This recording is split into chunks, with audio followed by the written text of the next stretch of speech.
Hello Gunters. This video is once again inspired by the upcoming update 3 that will allow every single Gunlance to be shell level 8 and viable. Yes, I'm repeating this little intro in every video until the release of the expansion.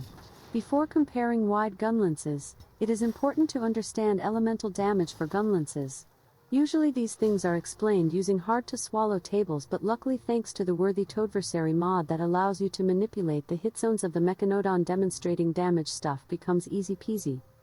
I just have to set the slashing damage to 0 and the elemental to 100 and we can see the exact element damage without needing a formula or having huge roundup induced errors. And we can see how simple is elemental damage when hitting the mecha at green sharpness.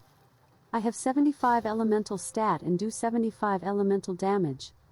Elemental damage is just your stat multiplied by your sharpness modifier and then the proper elemental hit zone of the monster.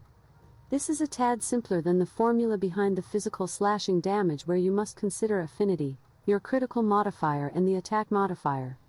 Doesn't matter if you are hitting with a weak poke or a powerful slam. Elemental damage is always the very same. This makes the weaker and faster an attack is, the better elemental damage becomes.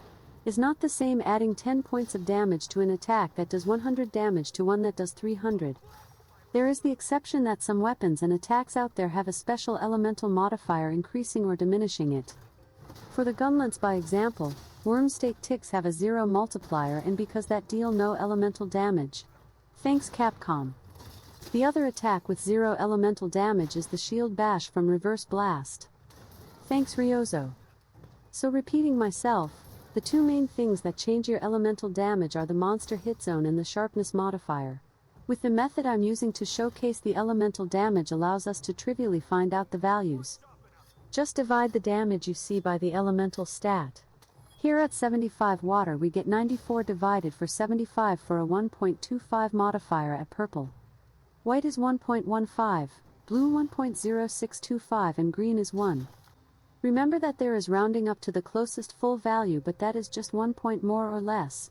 No big deal. A final very important note for Gunlance is that Erupting Cannon buff boosts both the raw and the elemental damage. If I'm not wrong, this is the biggest buff to elemental damage in the whole game. Back to before. The prime candidate to elemental damage is an attack that is both weak and fast, and the Gunlance attacks that are both the fastest and weakest are the pokes. A lateral poke has a movement value of 0.24 that basically means your attack stat gets divided by 1/4 before accounting for the monster hit zone. Usually at this point I usually pull out the formulas to calculate a ratio, but this time is much easier. I just poke with 100% water and 0 cutting damage at purple and 93 water stat and get 116 damage. Now next I reverse to 0% water and 100% slash damage and poke again. 118 damage with 355 attack. Expected since the formula is 355 raw attack multiplied by the 1.39 of raw sharpness and then multiplied by 0.24, that is the poke movement for 118.24. Note how we are getting the very same damage with 355 raw versus just 93 water. This gives us a ratio of 0.33 damage for each point of raw and 1.24 damage for every point of elemental damage. That is a huge difference, but is just not real since raw has the benefit of doing critical attacks. With critical boost 3 the same poke does 166 damage, and so the ratio becomes a much better 0.46 damage per point. And finally, the most important thing to consider is that you never are going to find a monster with 100% of any element. Most monsters have 0 to 30 hit zones, with raptors at best having 40. This reduces drastically the efficiency of elemental damage. At a 10 hit zone the damage will be just 12 damage and the damage per element's hit will be 0.129, a tad worse than raw. At 20 will twice the damage, 23 damage, and this increases the ratio to 0.247. Finally, at a hit zone of 30, the damage is 35 and the ratio 0.37 damage per point of element. With raw happens the same, and there are not many monsters with a zone over 60. At 50, the pokes do 99 damage and that is a ratio of 0.247. That is exactly the very same ratio than when hitting a 20 hit zone. So it means that if you can hit a zone of 20 element, each single point of element is as powerful as a point of raw when hitting a zone of 50. If you hit a worse zone, then the element is even more valuable than raw. Get your head to process this.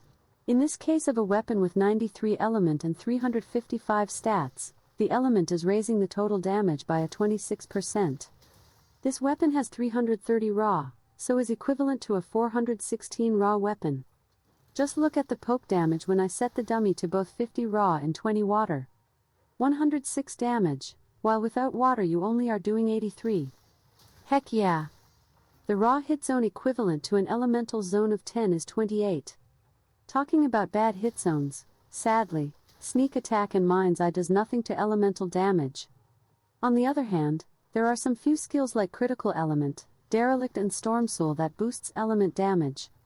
But usually these are hard to fit, and since weapons have very few points of element compared to raw, it is not really worth it. For example, imagine you have once again 355 raw and 93 elements. 15% of both are 55 and 13 points. 13 points with the mentioned ratio of 0.247 is just 3 points of damage. A waste of resources if even one was. Also exists the element exploit decoration that is activated when you hit an element hit zone of 25 or more. By the test here, it only raises the damage from 111 to 116. You are better off with the regular species exploit decoration that is easier to activate and raises both the damage of your pokes and your shell attacks.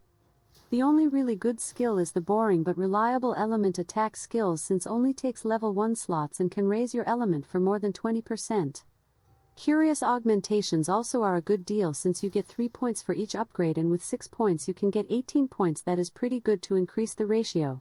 Attack augmentations costs 2 points and add up to 5 points. At very least, since it is the only one augmentation that costs 1 point, is useful as a filler. I love how the shell level boosting that will be released with the third update only costs 2 points. This is from 11 to 20 extra shelling damage depending on the shell type, and attack versus 6 points of element or 5 of raw then are worth less than 2 points of damage. I think this already covers everything and I ain't missing anything of importance. Element damage can greatly increase the damage of your pokes and make wide a lot stronger than it is currently. For attacks other than poke, element is a lot weaker, as has been said before. A sweep deals almost thrice the damage of a poke, and this means elemental damage is 3 times weaker and no longer worth investing for just a couple points.